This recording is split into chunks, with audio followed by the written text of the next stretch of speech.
heads and shoulders above, or head and shoulders above what's going on in the United States for everything other than UFC fighting. So obviously everybody has their favorite UFC fighters, worldwide probably. And we're going to make that work for Indian fighters as well. We want to step into the uncharted territories. We want to step out into the places where people have not been noticed, but they have the talent. They don't have the opportunities, but they got all the tools.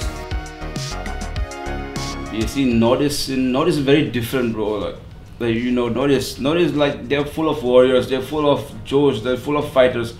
If you knock each and every doors, you got a fighter, you got a warrior out there in Nordics, especially Nordics state. So everyone wanna be a fighter right now. This time, everyone knows about the MFN. You just go and ask them what's the best organization. They will they won't say, maybe they might say UFC, okay, ONE FC, or Bellator. Then it will come MFN, MFN. Oh, fine. They're very crazy about it. Before, Indian fighters only thought about the UFC. Now, Indian fighters are talking about MFN. When you watch the first episode leading up, the behind the scenes videos, you'll see that when fighters are receiving their fighter kits, when they're getting their bags, they're talking about it. They're like, every time that when we come to MFN, we get treated like royalty. Every time we come for MMA fights, we're treated like real fighters. We're given value, and people understand when you treat them right. And I think that's something that, even though Alan and I competed at the highest levels in our sports, Alan competed as an MMA fighter, I competed as a kickboxer, but we never got to see that. We never got to see us as fighters being treated right. Beautiful, thank you so much, guys. Always a great time. And I love that we have the white shorts. That is exactly what I was hoping for. MFN, I really want to urge an MFN. They should not try, at least try one event to host in Nordics. Just see the crowd. If you won't believe me, you just go and search in the YouTube, like you can search SFC, Shillong Cage Fight. You can see the crowd, man, out there, how they're supportive for the fighter. They're very, man, like, they are very into the fight game and all. They're really into man game, we can say that, yeah. So they should organize one fight night. I hope MFN could organize in the Nordics area, maybe in my title fight shot.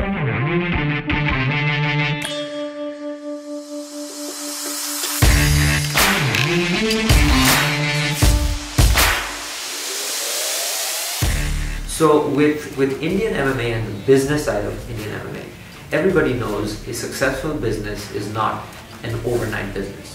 It's going to have to be a successful model. It's going to have the right amount of time. It's going to have the right people involved. So I think we're still answering this question with the same answer as before. It's the right people involved. GAMF in its role, the individual national federations, a national governing body like Dubai Sports Council, Matrix Fight Night that is putting that mix together, and then all of the right people heading the organizations like Tiger, like Krishna, like Aisha and Alan, who are basically the pillars right now of Indian MMA.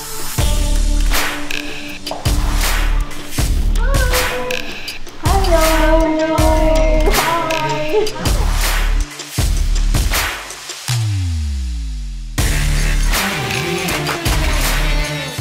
I'd like to wish all the fighters on this cracker card all the very best for their fights.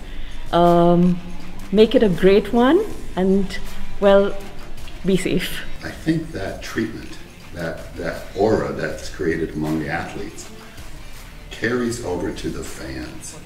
The fans are where the money comes from. People buy tickets to watch this. They pay to see it on pay-per-view. This is critical that you're not a fly-by-night operation, because that will be exposed right away. People will see that it's not professional, that it's not meaningful, that you're not attracting the best talent. This attracts the best talent. This approach that we're taking here attracts the best talent, whether they're in the US or in Iran or in the UK or in India. And it just happens to be richer and deeper and longer, the tradition in India. And like I said before, I think that'll continue, but it's spreading. This infection of professionalism is spreading, and I think it will be hugely successful.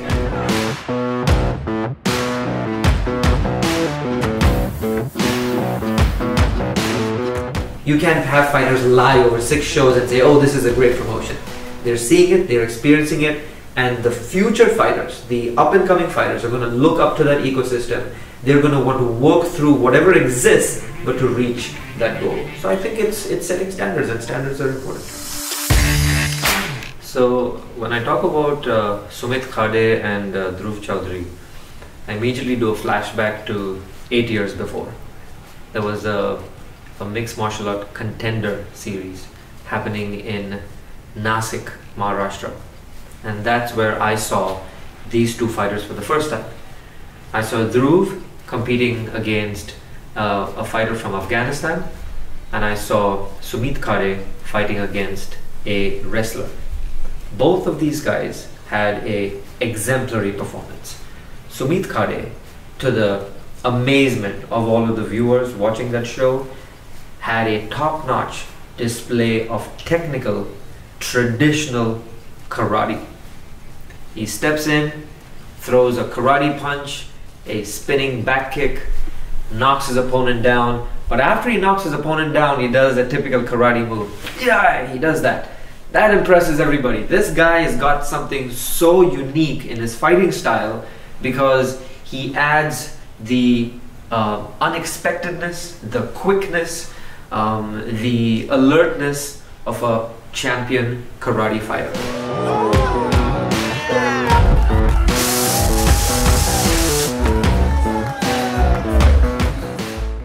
Dhruv is a wushu fighter, a fighter with a wushu background, but he has evolved in so many different levels.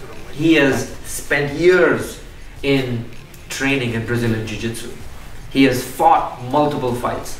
And now with these 2 guys having this rematch is something that the fighters, not only the viewers, but the fighters are also looking forward to. This is not just a MMA fans rematch, this is a fighters fight. This is a show, this is a fight that even fighters and people who are instructors, people who are part of the actual MMA scene in India are looking forward to. I think this fight is something that all eyes are going to be on. All eyes on the cage for Sumit Khade versus Dhruv Chaudhary. So I'm super excited for this fight card especially. Honestly, you know, my mom and I keep looking back over it, and every time we look back over it, we realize this is 100% the most exciting card we have. I just want to say good luck to all the fighters, and I'm looking forward to every single one of these bouts.